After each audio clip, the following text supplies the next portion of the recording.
Today we will have a masterclass with Pierre-Yves Garcia, the co-founder of 9X Agency, and Nicolas Stock, the founder of Gembani.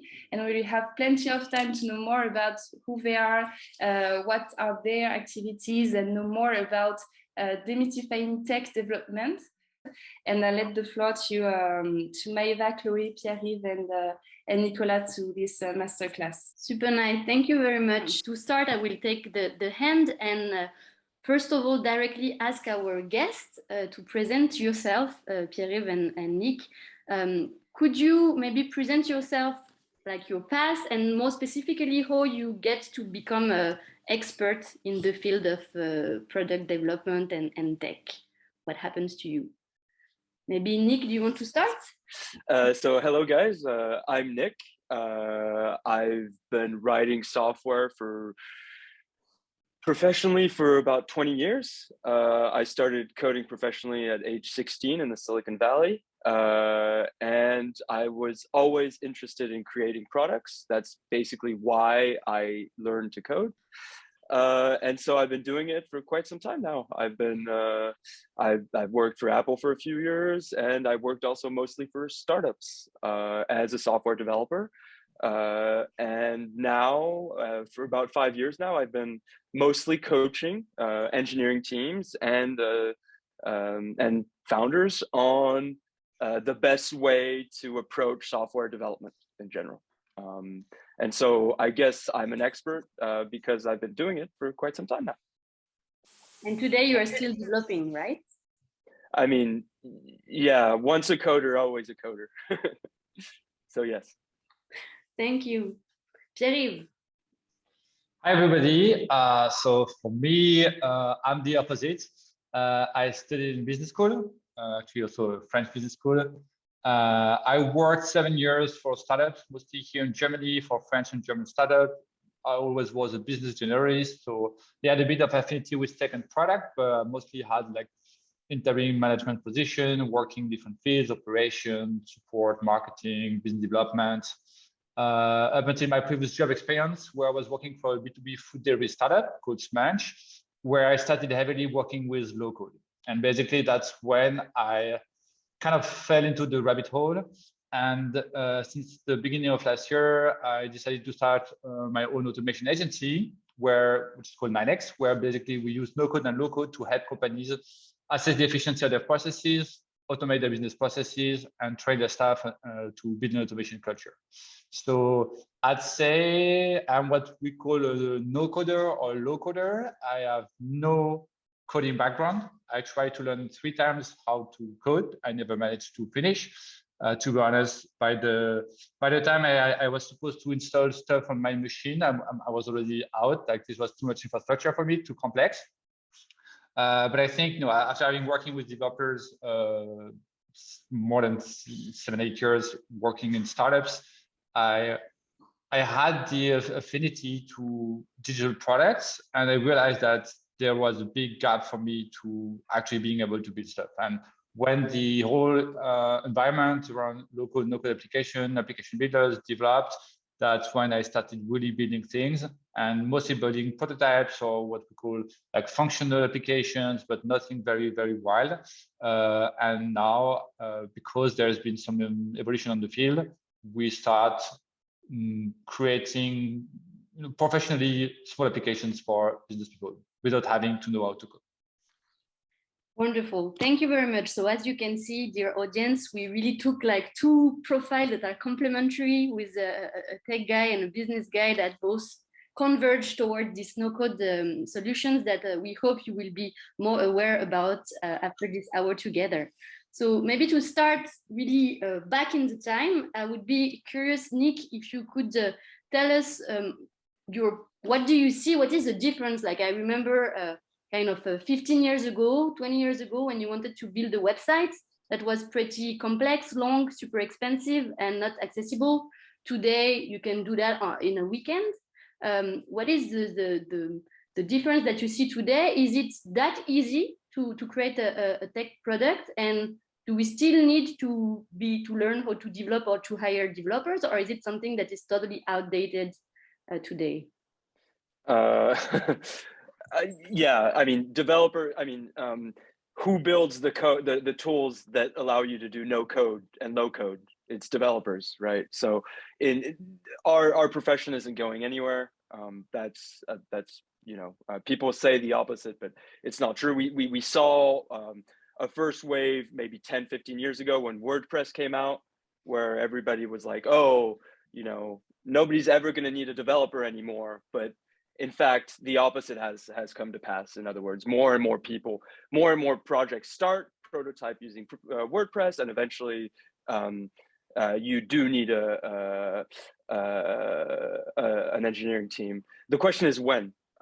So 10 years, 15 years ago, when you built a website, you needed to know HTML, you needed to know CSS, you needed to know some basic fundamentals of web development, and you needed to know infrastructure. You needed, like Pierre-Yves was saying, you needed infrastructure and setup. That is no longer the case. What is infrastructure? What do you call infrastructure? Just so that. Yeah. So what I mean by that is just you needed to set up your computer so that you could develop. You needed a server somewhere. You needed so all these things have gotten a lot simpler. So to build a static website today, you should pay a service provider that charges you 10 or 20 euros a month. To build an e-commerce website, to prototype an e-commerce website, you should probably use Shopify or an equivalent that will charge you $20 to $30 a month to start your marketplace. So in one sense, it enables kind of prototyping a lot easier than in the past. However, the expectations of our audience with regards to what our applications are capable of doing in terms of user experience has also evolved significantly. In other words, the expectations on a product that you launch are higher in terms of user experience, because we're all used to Facebook and stuff like that, and so basically it's never been easier. And so what that means is that people have higher expectations in to sum everything I said up. And maybe how much was it like 15 years ago to set up an e-commerce? How much was it and how long was it? Like the difference of price and timing, just to have an idea of today and before. So I mean, it's orders of magnitude difference, right? It's I mean, it depends who you went by, but you could spend anywhere from $10,000 to $40,000 easily to build a website. And today, for a static website, which means it doesn't do much, it's just vitrine. What's the word? I don't know. I lost the word in English, but just a website to kind of demonstrate your product, not the actual product. Today it's like $20 a month. So it's orders of magnitude of difference. And you also told me when we're preparing the conference that there's also the fact that people, when they are used to some great interface such as Facebook or Airbnb, they don't have in mind that behind that there are thousands of developers, right?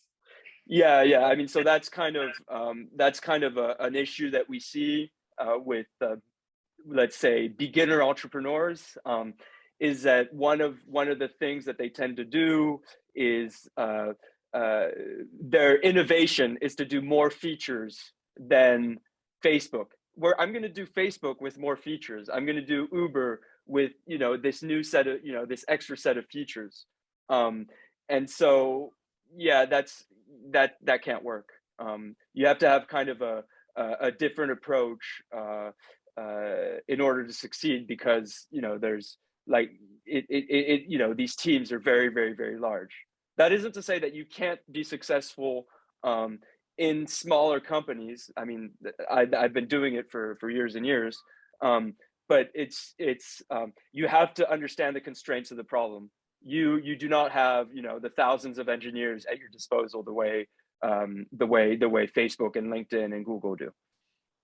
And still within your work, you are recommending no code and low code that we will go more in detail with Pierre afterwards. But yourself, you even though there is this importance of developers that we just mentioned, you still see the value of no code even from your point of view, right? Oh, absolutely. Absolutely. I mean, so an example that I can give about that is the Twitter example.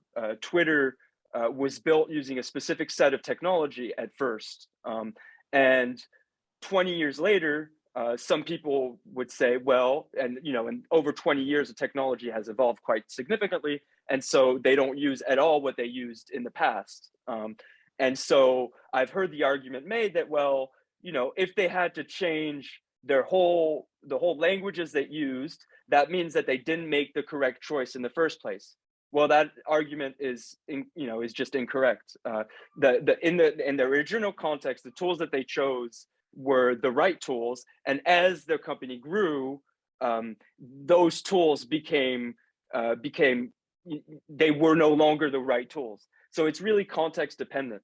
So I would say that when you're starting a business, and for example, you don't have a technical co-founder, I absolutely recommend at least trying your hand with no code and low code solutions in order to not be completely dependent on finding a technical co-founder. And then basically you fix it later. Wonderful. That perfectly bridged with the next question. Chloe, hands to you. Yes, exactly. So basically, Nick, you just mentioned like let's say two hot words in this word, so low code and no code. And I would like to ask to Pierre if you could like give a kind of differentiation or explanation. What is no code? What is low code? Like what's the difference, and what kind of skills you eventually need for low code that you don't need for no code? Sure. To be honest, these two buzzwords are being used alternatively. So it depends on the context. For us at 9X, we have a pretty simple definition. No code is basically if you don't have to code at all. So you just use tools and you set them up. You click here and there and you drag and drop, and that's what you do. And then what we call low code is basically when you use the same tools, but to go a bit further, then you add some actual code. So, there's a lot of these solutions that will allow you to run SQL queries, or they will allow you to add a little JavaScript snippet. Typically a good example is a solution called Airtable. So Airtable, it's a pretty modern, let's say, a database and Google Sheet make a baby, and that's Airtable. And basically, this is a place where you can store data and you create views, you can create a list, you can create calendar views. So you can create a lot of functionality around data manipulation and data representation. And basically, in Airtable, you can build automations. So you can say, okay, if I have I create different objects. Let's say, I'm a restaurant and I have a product, I have an ingredient, I have a menu, and I have a provider tables. And when I have a new, let's say when I have a new ingredient, I want to link the ingredient with a provider. You can create an automation that says, okay, when I have a new ingredient, I look for a provider, I look for the assortment of my providers, and I see if I can link the ingredient to the provider. This can happen through look, search for, and stuff that you click and drag. You also, if you want, within Airtable, you can also run JavaScript. So you can just say, okay, when this happens, run the script. And then you can write practically the code in JavaScript. So this is basically, for me, what I call low code is, you learn a bit of code, because there's always moments where, because of the nature of what you're trying to achieve, like for example, running a for loop. So doing something, for a repetitive number of time based on specific set of conditions is always going to be more efficient than trying to do this manually. So you want to do this. So that's the case. That's for me when you are into low code. What's interesting in that part is that you end up learning coding. Like I ended up learning JavaScript, but in opposite to Nick, I don't know how to do anything which is infrastructure driven. Like I don't know anything about server deployment, not even code deployment. I just write the code. I just do functional coding. That's what I say. And I don't even code at coding. You just write a little bit. I know it's going to execute. I know what it's going to do. how it executes, where it executes, I don't even care. I'm just telling the computer to do something and it does it for me. What happens behind the scenes is none of my concern, because I focus on the functional. And I think that's that's where the no coding comes. What's nevertheless important, and this is a big part of the way we approach this with customers, and also when we teach people how to use these tools. I always say, if you want to be a no-coder or low-coder, or even just an automation expert, we take the coding out of this, but you can't take the engineering. So, meaning if you want to build a powerful and potentially scalable automation on no-code and low-code, you still need to think about how it's structured. You still need to have a basic understanding of what web technologies are, so know how things works in the background, to be able to actually structure the way your different services are going to work, the way your different workflows are going to interact. And there's a bit of engineering mindset to have here. So you need to think things through, otherwise they might break. If you ask one workflow to do something and then the second one to take the output of the first, but the first workflow is empty, then it's not going to work. So you still need to have this understanding. The good thing is you don't need to have a very profound technical knowledge. What you need, I think, more is to have a profound understanding of the business logic you want to solve. And that's where it gets very handy, because the person who's driving the business is also the person who is actually driving the technical solution.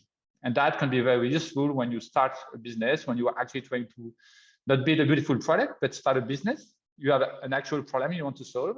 Then if you are also the person who is solving it and who is building the technical solution to solve it, then you're in a good position, because you can always pivot, you can always change, you can iterate. You are in charge of making things smoother for you and your customers. Thank you. I'm just going to add real quick. Airtable is amazing. I actually had an office hour with a couple founders of a logistics startup that built everything in Airtable, and they'd never coded before. And basically, first they created by a table, and then eventually they started adding code little by little. So there was no like crazy, like, oh my God, today I'm going to code. It was more like, okay, today I'm going to add just a tiny little thing. Oh, okay, I found this little piece of code on the internet. Let me try it. Oh, it works. And then eventually, like without even doing it on purpose, they kind of learned to code and brought that engineering mindset. Sorry, just wanted to add that. No problem. Thank you. Actually, so you already mentioned quite a bit of no-code / low-code tools. So you mentioned already Airtable, you already mentioned Shopify.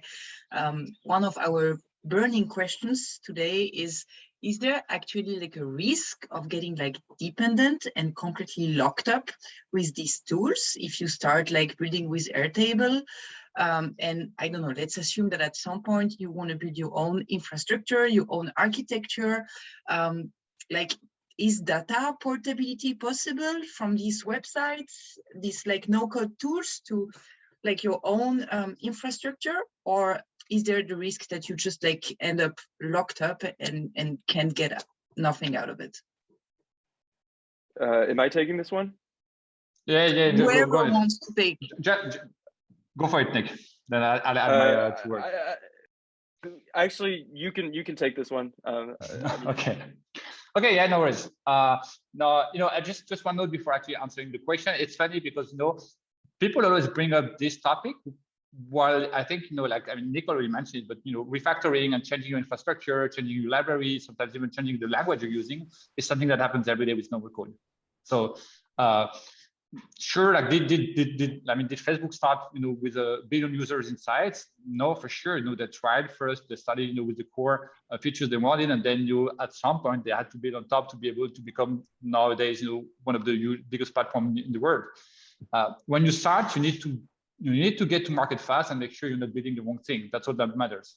So with that regard, if the solution you're choosing is a solution that will allow you to go fast and to be able to actually test what you want to test, I'd say, just pick any solution.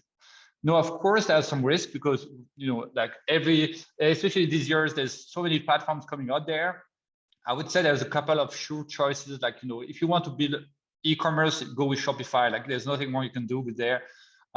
There's some some obvious, like usual suspect, like, you know, Bubble, if you want to build a web application, you have like Airtable, Make, Superior. So you have a couple of no-code, low-code solutions, which a lot of people use also, which have raised significant amount of money. So that you can expect they're not going to go bankrupt within a couple of months or years.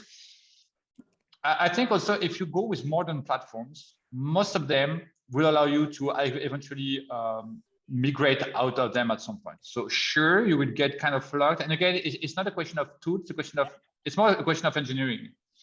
Because actually most of these tools allow you to build either to build an API or they have an API. So actually, if you build, like what I understand from the current state of how people should build things, it's often better to build single purpose services. So you have one service that does one thing, and then at the beginning and the end, like you have an API or webhook. So basically, you build something to be able to be interacted with programmatically.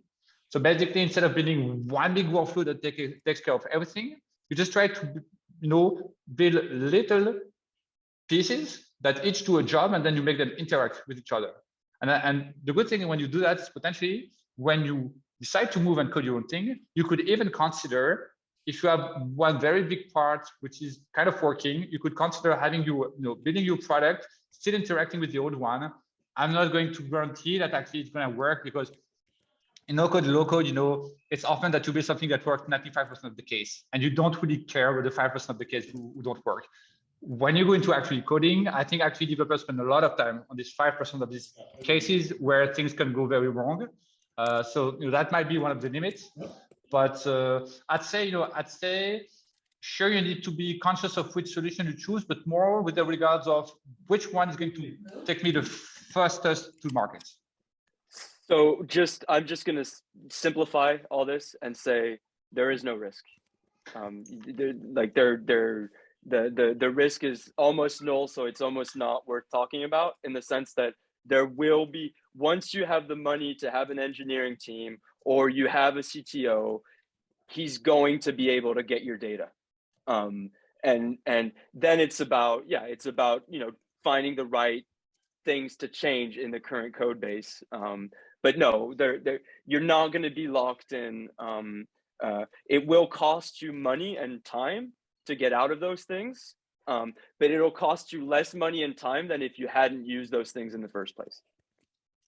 Okay, and maybe thanks, Nick, for this clarification. I actually have a question for you, because you mentioned a startup that actually scaled, like a logistic startup that scaled with no code and low code, and that was actually one of our questions. I mean, we understand that low code and no code are particularly suitable for the ideation phase, also for prototyping, testing, and everything.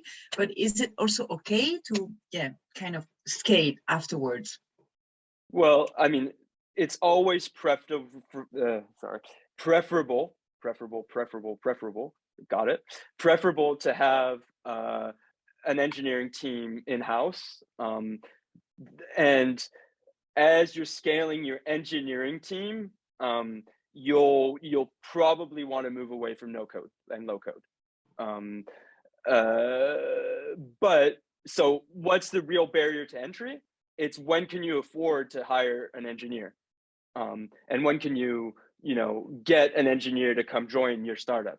So when have you demonstrated your capacity to sell something or to have clients in such a way that you can seduce or entice a dev that gets 50 requests a day? Hey, I got an idea. You want to join my startup? I'll give you 20%. No dev is going to go for that unless you've already have proven that you're a good entrepreneur.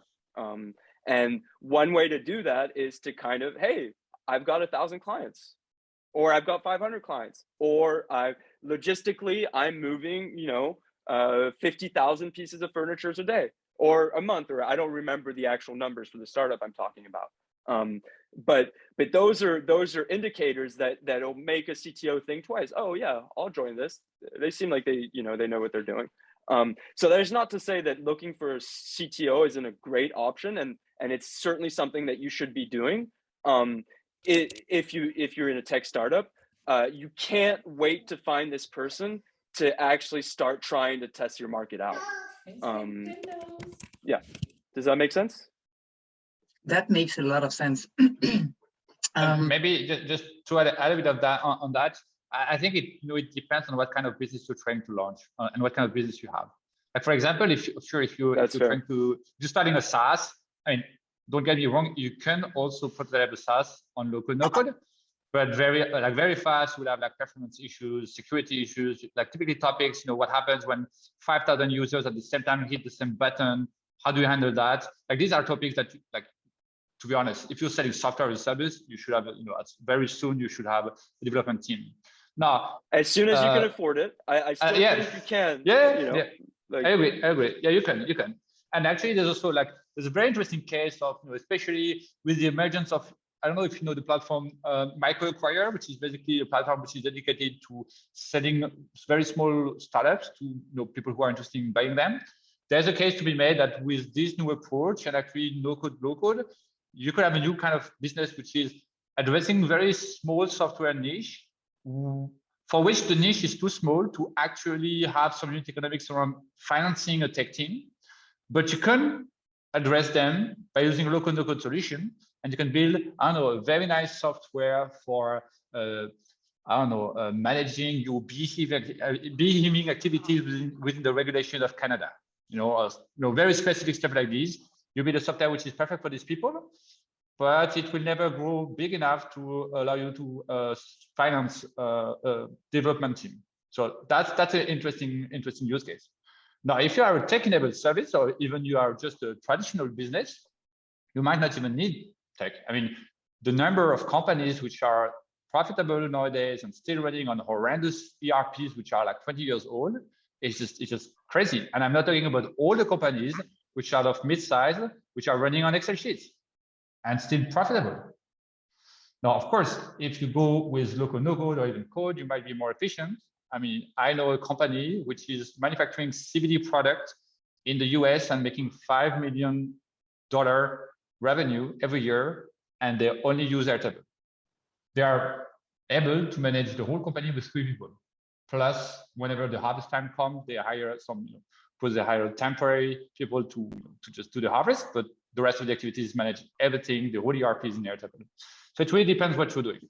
I mean, I would still say that there's a limit to that, in the sense that eventually it's still better. Like, even if you have a tiny company, you're gonna be more efficient. Like, there's just like when you're doing low code and no code, and I've done some a little bit, for my own company, right? I don't always have to code. And there are some moments where you're frustrated and you can't quite take it as far as you'd like to take it. It's what you were talking about earlier, like the 90%, it works 95% of the time. But when you scale enough, that 5% really starts to matter. And so I'm just trying to kind of nuance what you're saying. Totally agree. Yeah, totally agree. And actually, it's super interesting because so you mentioned like Pierre-Yves, the fact that you could not build all types of businesses with low code and no code. And among the questions that were raised by the students themselves, they were actually wondering whether it's possible to also build blockchain-based businesses, no code, or AI-based businesses in a no code version. So is it a dream or is it actually possible? I have one take on blockchain, which is very interesting. I always say that the problem with no code and no code is A, performance, and 2, security. And the good thing is on blockchain is anyway, I don't know if we've used dApps, but the performance is not there. It's going to be horrendously slow. So you don't care if your part is slow. And security, it's a bit tricky, but because of the nature of blockchain, actually the infrastructure, the whole environment kind of takes, if you do it properly, takes care of security for you. So I would say that you can do blockchain with no code, low code. The thing is, most people, there's going to be a part which is coding the smart contract that you are not going to do in no code, no code. So you need someone to, you can interact with the blockchain using no code and low code. There's actually, there's a platform who's specializing on that. It's called Builder. What's funny is that actually they have issued an NFT to have a if you mint the NFT, then you have unlimited access to their platform, to the professional features, and you have access to some pre-built templates to actually interact with smart contracts, but they're not handling the smart contracts for you. So I'd say, if what you do is just interacting with it, you could, but it's a tricky one. For AI, you have some no-code provider that provide AI as a service where you can train a machine learning model with no code.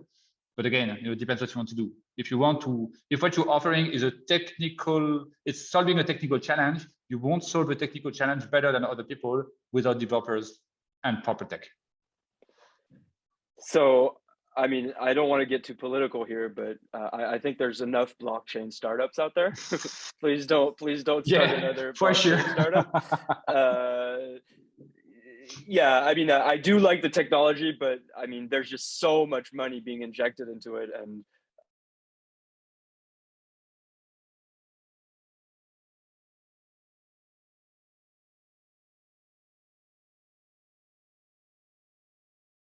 I don't understand it. Protocol basics on AI.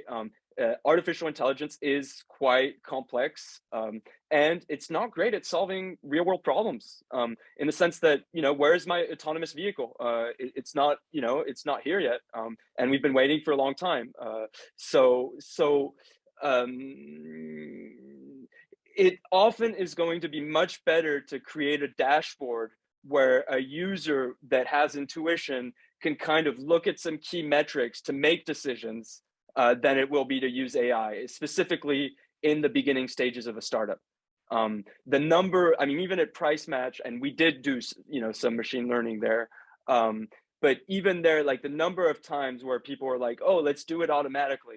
And you think about it and you're like, well, actually a human would be more efficient at doing that than automation. I mean, if you look at even lean manufacturing, if you look at Tesla, I mean, you guys all know Tesla, right? I mean, they've moved away from automation in some sense because they've realized that craftsmen are better at finding defects than actual artificial intelligence, which actually makes sense. And of course, Tesla didn't do it first. It was Toyota that they kind of created that trend. But since everybody knows Tesla now, but yeah. So the point being, artificial intelligence is probably not a viable place to start a business. In reality, it's just, what problem are you really solving? If it's just like, figure out what that problem is and figure out whether you can just create a dashboard, and then with your own intuition, if you have the dashboard, could you solve the problem? Then just create that dashboard, and then eventually train somebody to look at that dashboard, and then potentially start to automate little poor parts of that job to optimize it, and then eventually maybe you can come to something that looks like artificial intelligence. But that's not the first step. The first step is really understanding the problem, having an intuition about it, and kind of building from there. And if you don't have this intuition, then so I didn't really answer the question, I don't think, but I hope that's okay. Absolutely, and I think it takes me to the second part where we wanted to take you. So in the audience, we have plenty of wannabe entrepreneurs or starting entrepreneurs, and both of you are coaching entrepreneurs who wants to build tech product, especially, or at least have a project with the tech dimension. And our question is really super simple. Like, could you tell us, how do you do that? So you were starting to say it, Nick. When you meet someone comes to you and maybe tell you that they would like to create a marketplace or to use AI in order to enhance any problem that they face, what question do you ask them? How do you help them to go step by step? Should they directly build something? Is it necessary to do a market research? Like, how do you work with people who come to you and say, okay, I want to build this product, help me? I'll let Pierre take it first. I mean, on this part, for me, it's always, like, there's nothing very smart I'm going to say. It's always the question about, how good do you know the market? And not just by doing market research, like, do you have skin in the game? Like, are you solving, like Nick mentioned it already, which problem are you trying to solve? And, you know, I think, you know, it kind of resonates with what Nick was saying earlier. I think there's a lot of people under the impression that you have to bring the tech or the you know, the buzzwords that VC money is looking for so that you can get VC money. But, you know, the whole game is not about getting VC money. It's not even about building a product. It's about starting a business. So whose problem are you solving? What problem are you solving? Who is it who's solving it for? And are they ready to pay for it? And then from there, you can start and see, okay, am I able to answer this problem? Am I able to fix this problem in an efficient manner?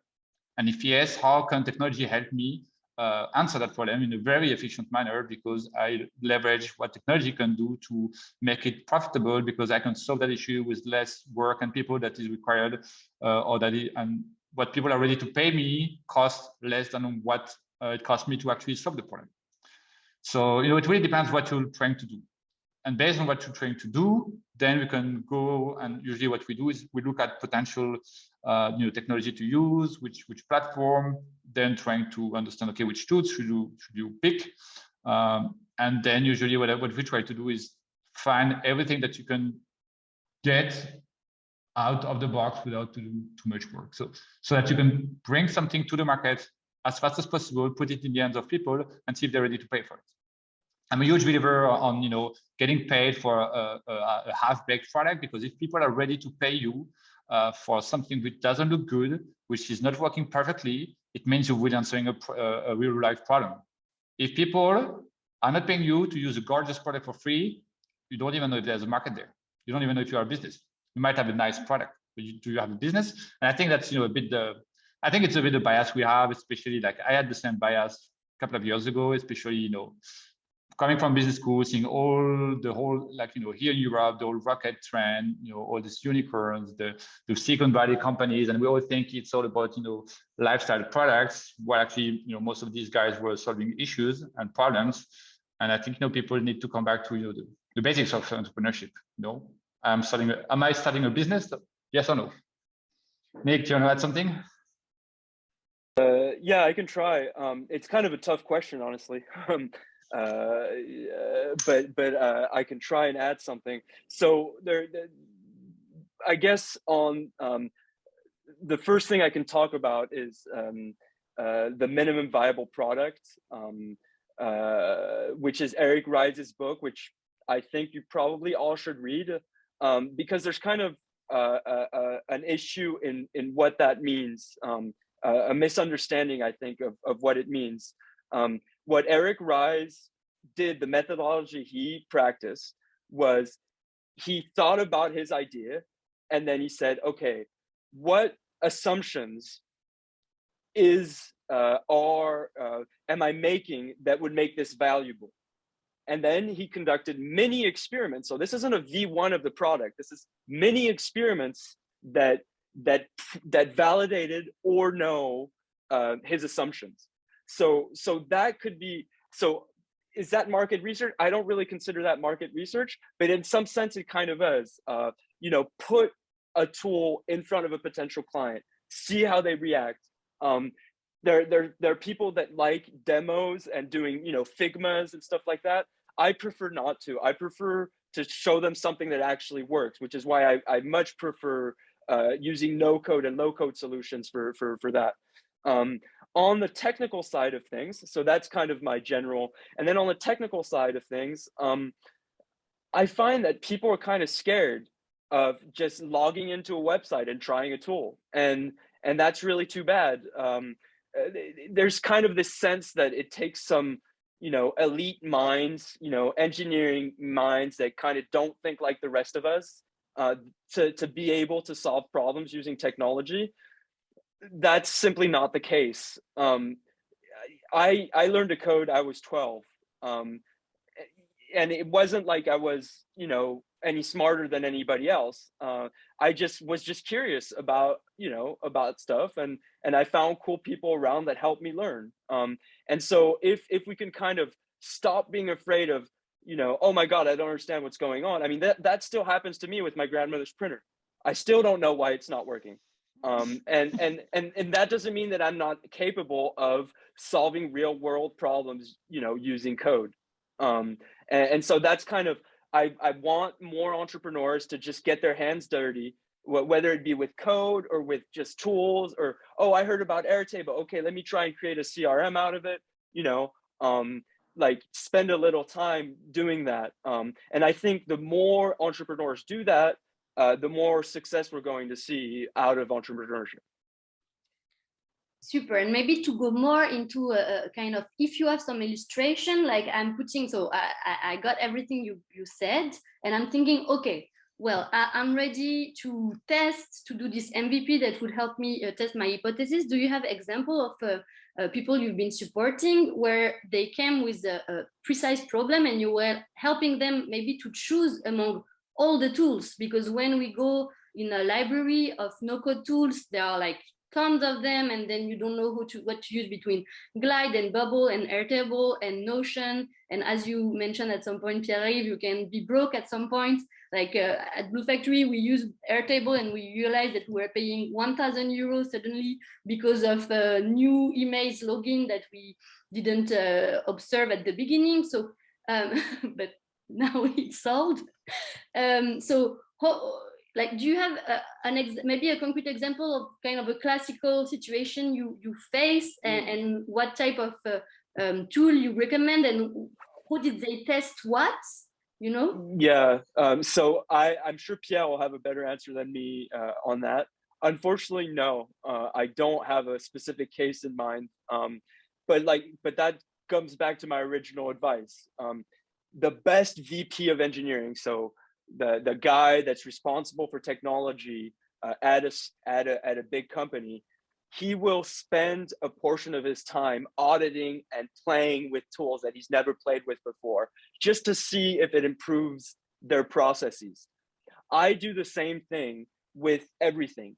Like right now, I'm using Lemlist, I'm using Apollo, I'm using all these different tools, and I'm still, and my accountant is like yelling at me because I'm still paying for tools I haven't used, for over a year, right? Just because I put in my credit card, I play with it for an hour, for 2 hours, and then I realize it's not going to work, and then I move on to something else. And so that's really, there's no, you just have to have the culture of playing with technology and not having any fear with regards to that. And that, and in fact, many of the tools can be used to solve many of the problems.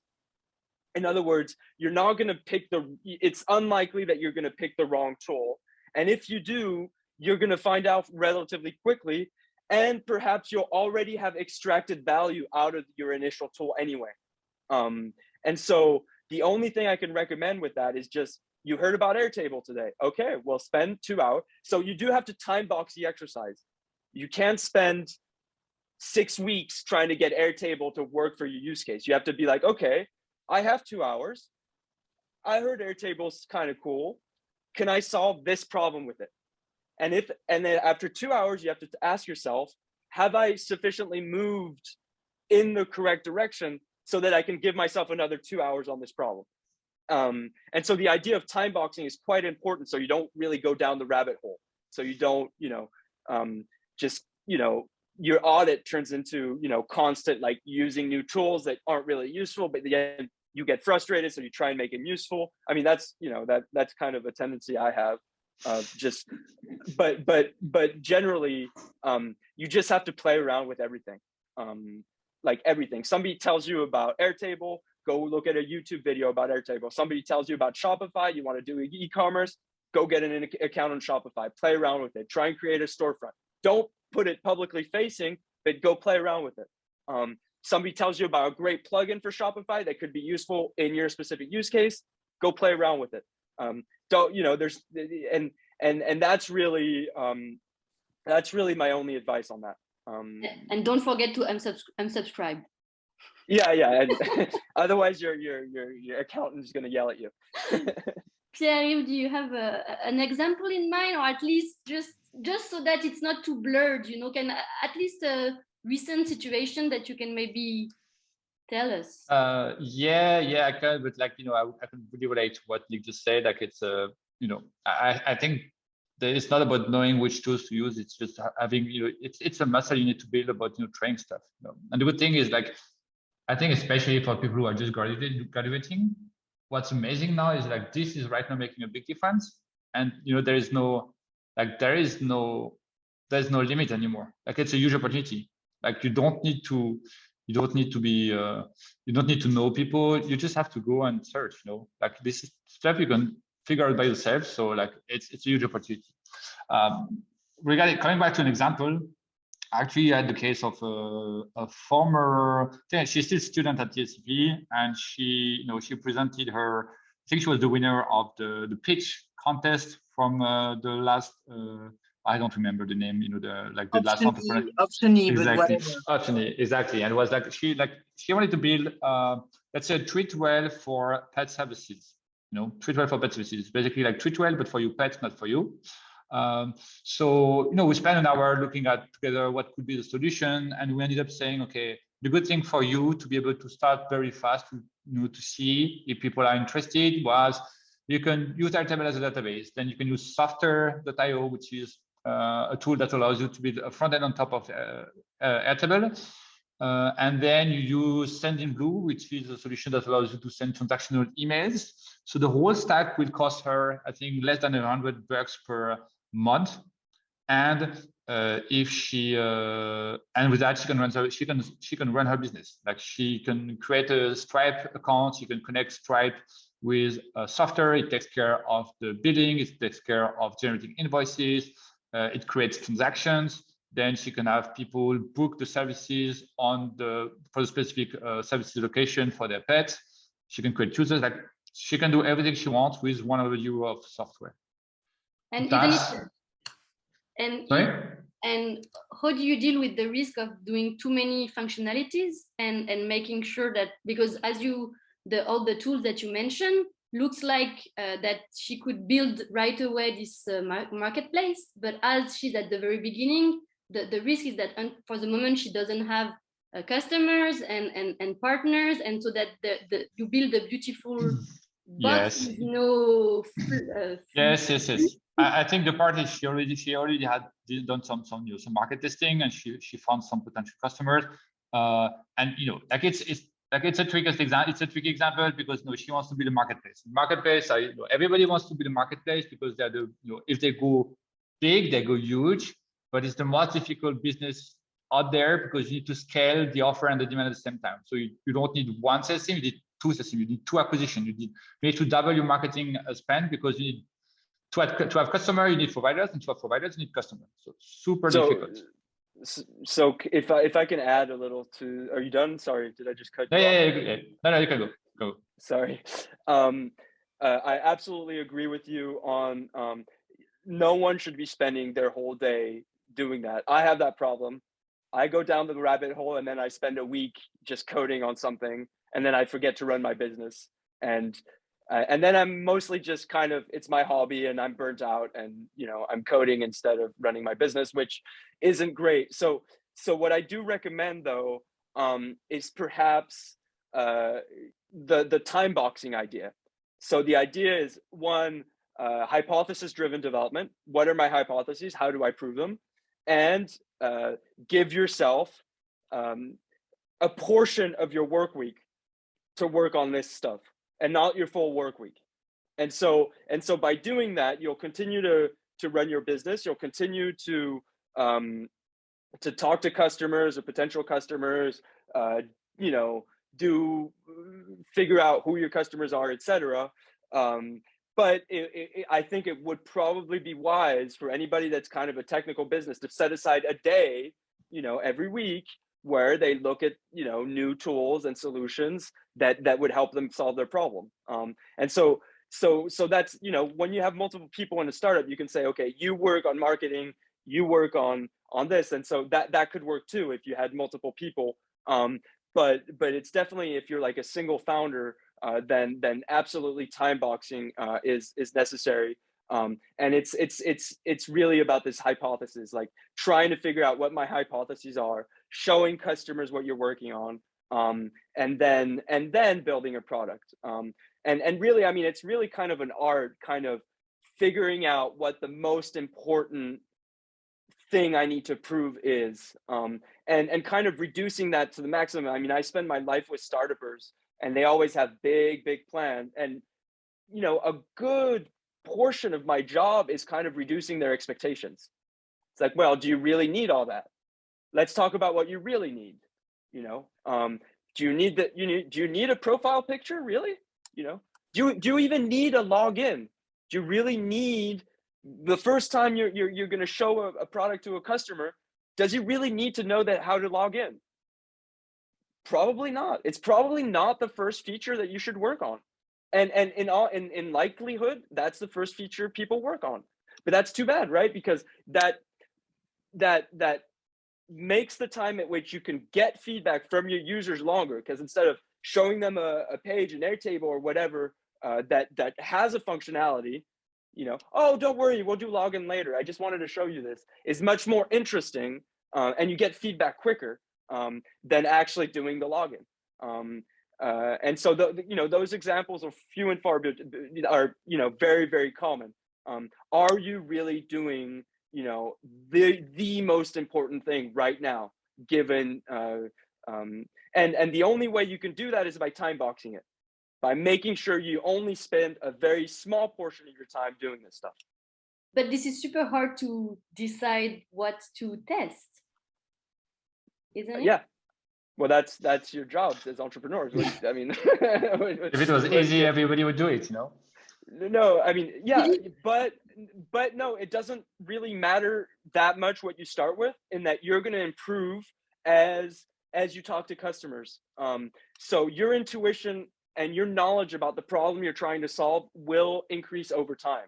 And just showing, so you'll make a hypothesis, you'll be like, okay, I'm going to build this tiny thing, I'm going to spend a day on it. Okay, you can spend 2 days on it. You show it to a customer. That I don't need that at all. This is crap. Oh, but I have this other problem that's kind of similar to that. It makes me think of this other problem that I actually do have that would be fun for somebody to solve. And then boom, you move on. You throw that. Yeah. I have an idea for that. Will be my last question, and then I will leave Chloe before we go to the Q&A. A last question for both of you. So, do you have an example about your own companies when you had to test an hypothesis, being tech or not, at the beginning when you started? Can you give us, this would be a very clear example. Yeah. Okay. So 5 years ago, I messed around for a day and I created a LinkedIn robot before LinkedIn robots were a thing. And so LinkedIn robots or LinkedIn automation, but I did it better because anyway. Yeah, I don't want to go into detail about why it was better, but I didn't like the tools because they felt spammy and my tool wasn't really spammy. And so I just, in a day, I wrote a script that could send emails to, you know, ask for requests to 200 people. And then I ran the script and I sent 200 invites that had like a little message. Hey, I'm Nick, you know, so that took me maybe a day, and I got a response right away. Somebody responded. Yeah. 1 on 200, right? Yeah. One guy responded, and I met with a guy, the DSI from Cégide. And yeah, for you know, 4 hours of work, one rendezvous with the DSI of Cégide, absolutely worth continuing to explore LinkedIn automation. And so I continued using that, and I even developed my own tool because I wasn't satisfied with the tools that existed. And I continue to use that tool, but it turns out that LinkedIn, for me at least, LinkedIn outbound marketing no longer works, in that there's just everybody's email, and you know, since the tools have arrived, everybody's LinkedIn emails are spammed. So it was a tool that worked well 5 years ago, but that currently doesn't really work for me anymore. And so I have a new strategy a new cold emailing strategy, which I've tested and put in place over the last 6 months. Sure. And yeah, so it uses Apollo, it uses Lemlist, and I have the I can use code to kind of connect everything together, so that it's really fun. Okay. But it's the same. Like I decided that I was going to continue using Lemlist when I had a reply rate of maybe 2%. And I was like, okay, maybe I can optimize this. Maybe I can do better than 2%. And it turns out you can. You can do a little better than 2%, but it's quite hard. Thank you. Yeah. I'll just move to Pierre-Yves so that we can move forward because the time is running. But thank you very much for this example. So thinking of, I think a good example was when we started our company last year. At some point we were okay. There's a lot of other things we do which are kind of basics, and we should teach people how to do this. So we just sat down with my co-founder. Like, we did it the wrong way. We sat down and we wrote down everything we had, everything we knew, and we said, okay, let's build a course. So we created the local starter pack, which is basically teaching business people how to write SQL, HTML, CSS, and JavaScript, just enough for you to be able to improve any of your no-code solution and make them local. And we wrote it. So first, the mistake we made is first we did everything, and then we put it online, and we started, just speaking about it.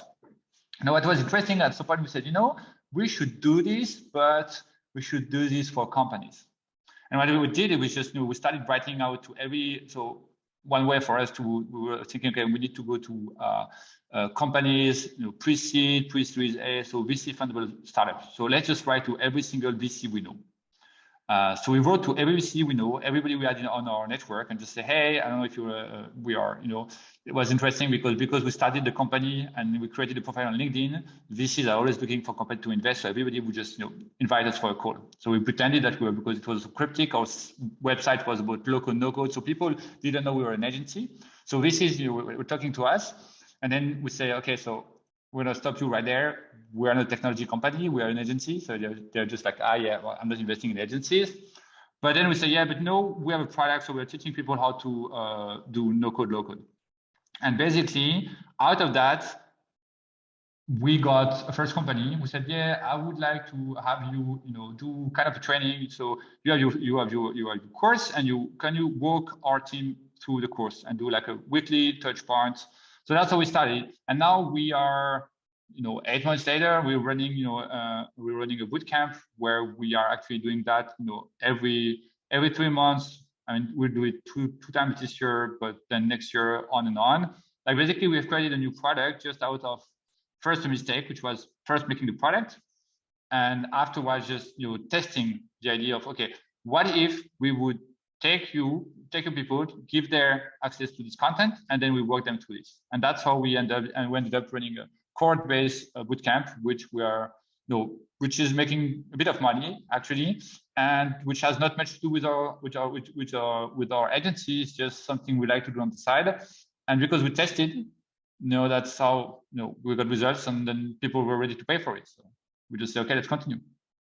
Okay, Cool. so indeed it's like finding the first person that is okay to listen to you and to be supported, even though it's and for me, the triggers was the first company was ready to pay, and then we made a mistake. We said, okay, the price is 100 euros, so we just say 5 people 500 euros, and then we're like, no, that's stupid. It was too easy. Like, these are companies, they spend 2K a year paying for like a shitty Excel training. We should invoice 10 times. Like, we should invoice 2K for each participation, because this is different mindset. This is not someone trying to learn something by himself. It's a company who has a budget to training their people, and they're already spending the money on stuff which are irrelevant or obsolete. So, and then you get to do, that's how you move forward.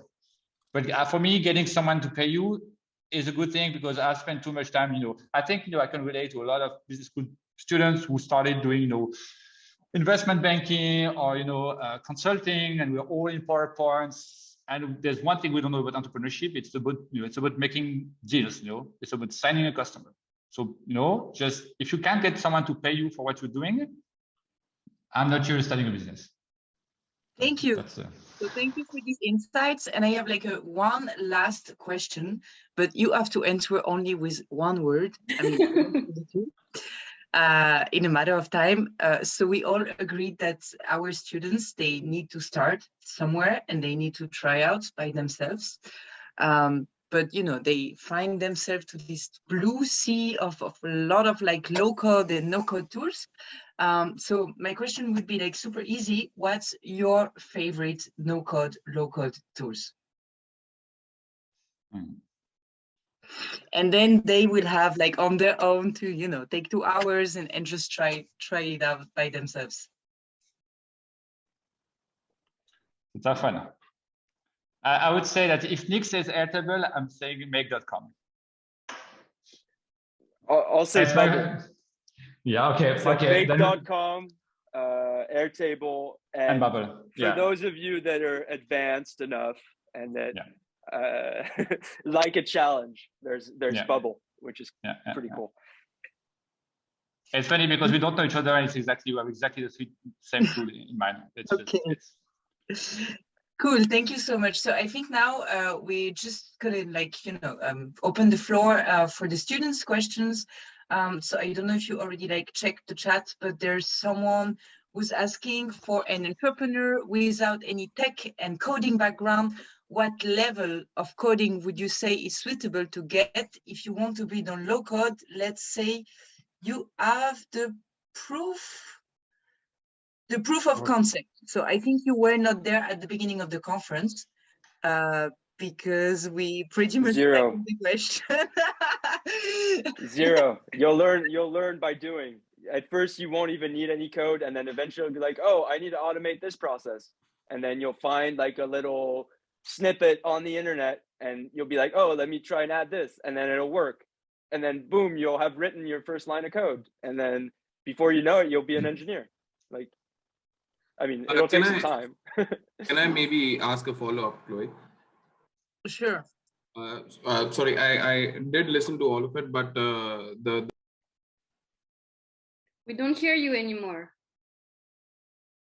So I listened to all of it, but the one thing that struck me the most, like hearing from you guys, is you still need to have knowledge about, you know, like SQL queries and some kind of algorithms to put the low code pieces in place. No, I knew Pierre-Yves. I knew you scared them with that. No. I would say not at first. Eventually, you will develop that mindset, and it will be useful. But we can't expect you to have it when you're starting out. It's normal. You don't have it. I mean, when I get kids out of engineering schools, you know, they spent 5 years in engineering schools and they don't really know how to code. You know, they don't really know what the engineering mindset is. You know, you have to learn it, and the only way to learn it is by doing it. That's the only way to really learn it. There's no school that can teach that. The only thing the only thing I was saying is basically, if you know how your car, I'm not saying you need to be a mechanics, but if you know how your car roughly works, chances are that you're not going to crash it. You know, like you'll be a bit more careful. You're not gonna accelerate and you know, like full two pedals at the same time. So having, you know, in 2022, having a general understanding of what software is, I think is a good thing. You know how to use Google Sheet and a spreadsheet.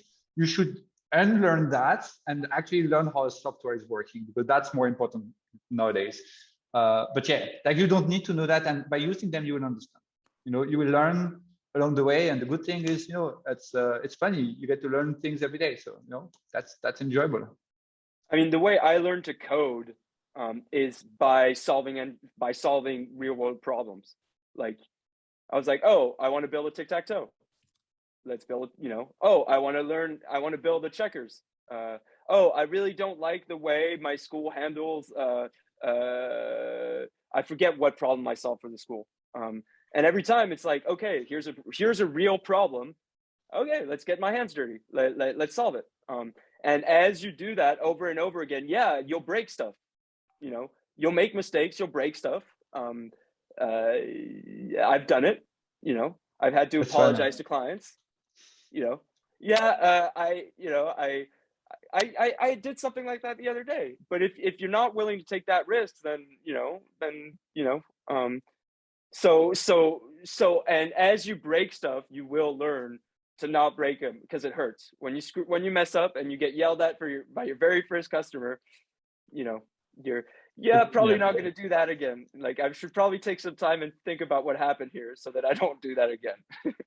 We have other question and the time is running, so I will do the timekeeper and let's have a quick question and answers. But thank you very much, because that's really relevant. And I see Priyam, do you want to speak? Yes, I had one question actually, that every day I have some idea or the other, and some are feasible, some don't solve a problem.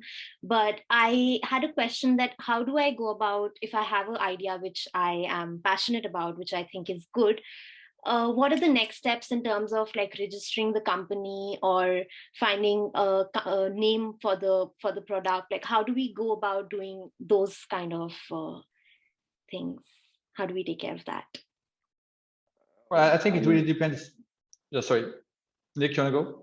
Yeah, go for it. No, you can go. Yeah, I think it really depends which country you're in.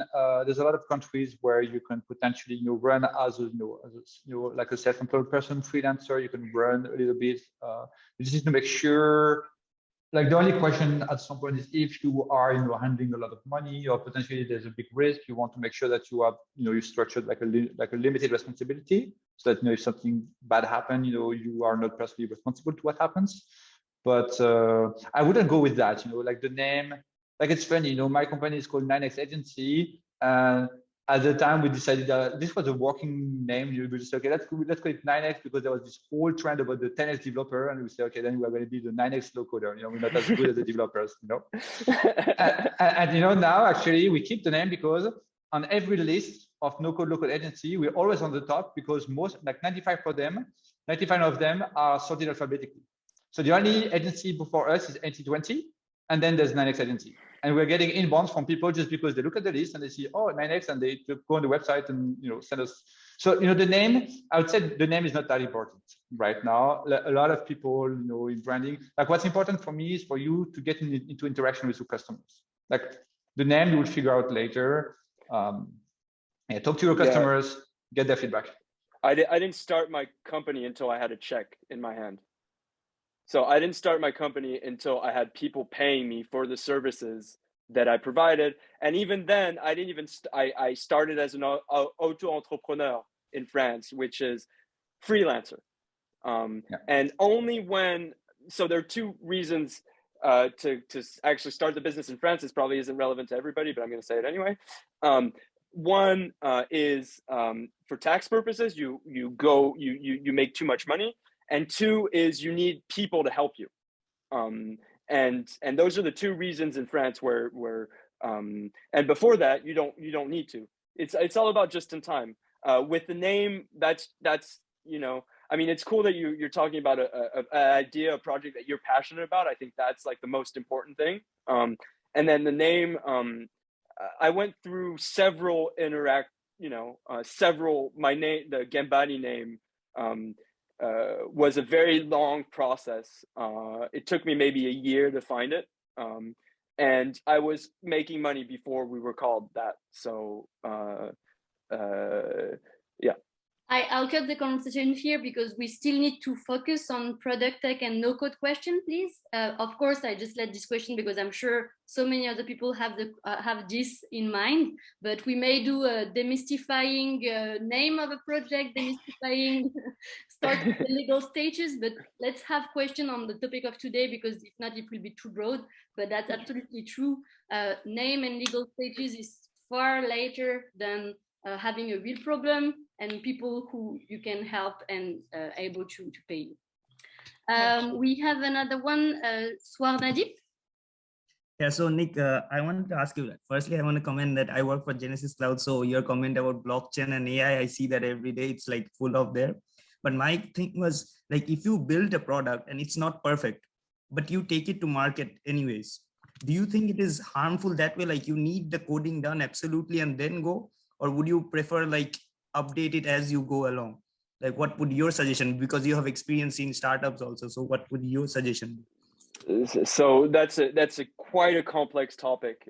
There's a problem of technical debt that kind of slows down development eventually, and that can slow it to a halt. In other words, you ask for a feature and it takes 6 months, a year to get into production. So that can happen, but that's about kind of that time boxing I was talking about, where some of the time you work on functionalities and other of the time you work on other stuff. Well, that kind of applies to when you have an engineering team as well. You can't constantly be having everybody work on functionalities. Otherwise, you create this problem of debt, and it's debt that you're going to have to repay eventually. So what was the question? So would you yeah, so according to you, would you think like to have a better product and go to market? Because as you were saying, because you need the check, as you were saying, that you started as soon as you got the check, or do you go with a product that is not yet complete? You don't, I mean, in an ideal world, when I have a product and I put it in production, the quality, I mean, it's just this debate about quality, right? It's really like, I really suppose get a faulty annoyed website in bugs. Yeah. I get annoyed with bugs. So depending on how mission critical your software is, but you can't really be thinking like that right now. It's too early to be thinking like that in your entrepreneurship. You know what I mean? Like you have to first get something out there, get some money, and then you can fix the rest later. But you do have to build quality into the product, but that you'll see later. So the reason I didn't remember the question is because I'm quite confused on how I should answer it, honestly. Because my engineer's like, no, it should be good. And then my entrepreneur's like, well, if you can't make it good, then you should still release it. And you're going to be in that kind of case where it's going to cost too much of your time to make it good. And so then too bad, just release it, show the world. It's okay. Okay. And on that note, like, would it be better, like, because I am from a business background, would it be better to find a co-founder who has a tech background, would help with it? Or do I just start with, like, as you said, with Airtable and then figure it out? You can do both. I mean, I'll allow you to spend a couple hours a day or a week trying to find a co-founder, a technical co-founder, but you can't wait to have a technical co-founder to move forward on your business. So all the work you do on Airtable and creating value with customers and learning about the problem you're trying to solve will help entice a developer to come join your team in any case.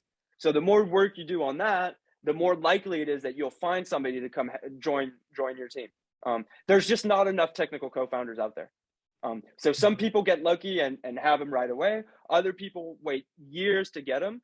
And the only thing you can do to improve your chances of getting a technical co-founder, that's a good one too, because they're not, we're not all created equal, is to kind of show that you are going to be successful. And the way you show that is by building stuff. Oh, I've never coded before, I built this, oh, and somebody's paying for it. And that's going to be quite attractive to, because they don't want, engineers, they want to code. They don't want to worry about the business. They just want that handled. So if you show them that you've been able to kind of do that on your own, that's going to be quite attractive. Yeah. Thank you. I saw there was a question of Paul. Paul, do you want to ask your question? Yeah, sure. Thanks. So I was just wondering if you could give some resources recommendation. It can be a website, books, articles, or any kind regarding. I mean, in order to be more familiar with you talk about the mindset that having the right mindset and trying to develop that mindset, and also the methodology behind before having to launch a business and try to ask ourselves the right question before doing things too quickly. So if you have anything or advices or resources recommendation, that would be really keen. I mean, the Eric Ries book comes to mind, but that's pretty much it. Maybe find mentorship, find entrepreneurs that you like. that you can talk to, that I mean, people like to help other people, you know, so if you don't take too much time out of there, like that's really, I think that's the best way to grow is through mentorship, honestly. I don't really believe there's any book that can teach, like there's no books, like the way I learned to build software correctly is because I was mentored by some really smart engineers that really took their time with me and really kind of took an interest in me. And I think it's the same with entrepreneurship. You can read all you want, but until, you know, you just have to talk to people that have kind of lived it, you know, and find those mentors that are going to be there for you when, you know, in moments where you're not quite sure what to do. And, you know, if I can add on that, Paul, I think, you know, given that you're here, you know, you're a brilliant student at ESCP, chances are that you already do a lot of searching and you already done a lot of research and smart thinking. I think your risk is not to go too fast. Your risk is to go too slow and to find good excuse to actually strategize and do something else. But, you know, like I come from there. So, you know, I was the same. I remember when you know, right now I'm doing the second version of one of our products of a bootcamp. I remember for the first time, you know, I made a list of everybody I could contact, you know, and in the end, I contacted 10 people. And then when we were on the second one and we had to, you know, to put people in there, I just took my entire contact list and just wrote an email to everybody. I was like, you know, like, fuck it. I'm just gonna message everybody. I'm gonna make the email, you know, clean. So I say, no, here's what I have to want to talk to you about. If you're not interested, you can stop here. If you're interested, you can, you know, you can read below. So, you know, I thought I'm gonna be respectful and smart in the way I'm doing it, but I just emailed everybody. And, you know, and it was a success at the bootcamp school, and I have already people, you know, signing up for the next one. The thing is, I think people, and especially us, you know, business school students, we tend to be too polite, too well thought, and people out there are just, you know, they're just grinding. You know, I think, you know, there's no, you know, you should just go for it. You know, I think you've read enough stuff on entrepreneurship. It's hard. I mean, it is hard. Like the first time I sent out a newsletter, my whole contact list, like I had a recruiter that, like, you know, oh, this is spam. You're like, we were on the phone like 3 weeks ago. You wanted me to, you know, you tried to get me a job, like, and so it is hard because you will get some rejections, like just, you know, but it ultimately it doesn't matter. It's part of the game. Yeah. Thanks for your answers. Well, it's 7:29. Wonderful.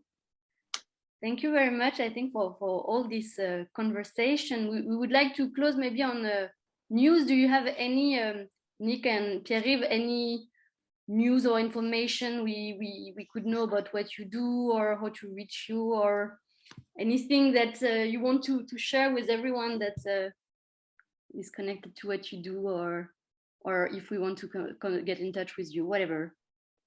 Yeah, if you want to, yeah, go for it, Nick. No, go for it. I was gonna say no. Yeah, I was gonna say, you know, if you want to know anything about what I'm doing, or if you just want to contact me, just, you know, you can hit me up on LinkedIn, you know, Pierre-Yves from 9x, or you can just write me an email, p@9x.agency, PYV. I'm happy to help, you know. So yeah, just reach out. Yeah. Unfortunately, I don't really have time for that. So, but Maeva, obviously, like if you have somebody that, you know, absolutely needs to, you know, or wants to talk to me, you know, just talk to Maeva and she'll, you know, she'll set it up for sure. Yeah. So maybe, but yeah, I don't have time. Of course. No, I was not thinking that we have 70 participants reaching you, but so yeah. For those of you in the room, so that was kind of our first public event, because so with the team of Blue Factory, Chloe, Agnieszka, Manuela, that we've met at the beginning, we are organizing programs, you know, at the Blue Factory to support ESCP entrepreneurs. Especially we have the START program that is for beginning entrepreneurs, and all of our activity for the moment is really closed, only for registered participants. But we will start building those demystifying conferences so that it is open to anyone. So among you, if some of you are really starting something, we recommend you to connect with the Blue Factory, to fill out our forum, to present what you are working on. And from this stage, we will be able to organize meetings with you and maybe have some coachings. And for the most advanced, you may be connected with our experts, such is Nick. For other ones, maybe you will be interested when you will be more advanced to maybe participate in the boot camps that Pierre-Yves is building. But it is really for, Pierre-Yves, when we spoke, it is for people who really have a project that they're ready to work for, right? Yes, we only take people, an application of people who actually want to build something, and we make sure that they get the background to be able to do it. But we don't want people who just come to learn how to do no code, low code. Like it's a practical knowledge. You gotta have something to build to actually learn how to build. It's that's our approach. Yeah. But honestly, thank you very much. This has been really fun, actually, and I didn't even have to do anything to prepare, which is rare. So thank you. That's very awesome. Much for, that's the best part. Yeah. When you are expert about something, hopefully you don't need to prepare. You just have to be there. And thank you very much for your participation and willingness to share openly what you do. Yeah, thanks, guys. It's our pleasure. Chloe, any conclusion word you would like to share to our participants? No, I think this was like a great start to our series of demystifying XYZ webinar. No, I mean, like, thanks for coming tonight. I mean, we know that you don't have like that much time, so we really value the fact that you came. And also, I think you were very complimentary in the sense that you had not the same sensibility, not the same perspective, which made the discussion super interesting. Yeah, and this video will be available to watch on our YouTube channel, I guess, in the coming weeks. Absolutely, you can follow our Blue Factory channel on YouTube, and also you can follow us on LinkedIn and Instagram if you want to be aware about the next beautiful demystifying session and much more. Thank you very much, all. Thank you. Bye. Bye. Thank you. Thank you, everyone. Have a nice evening.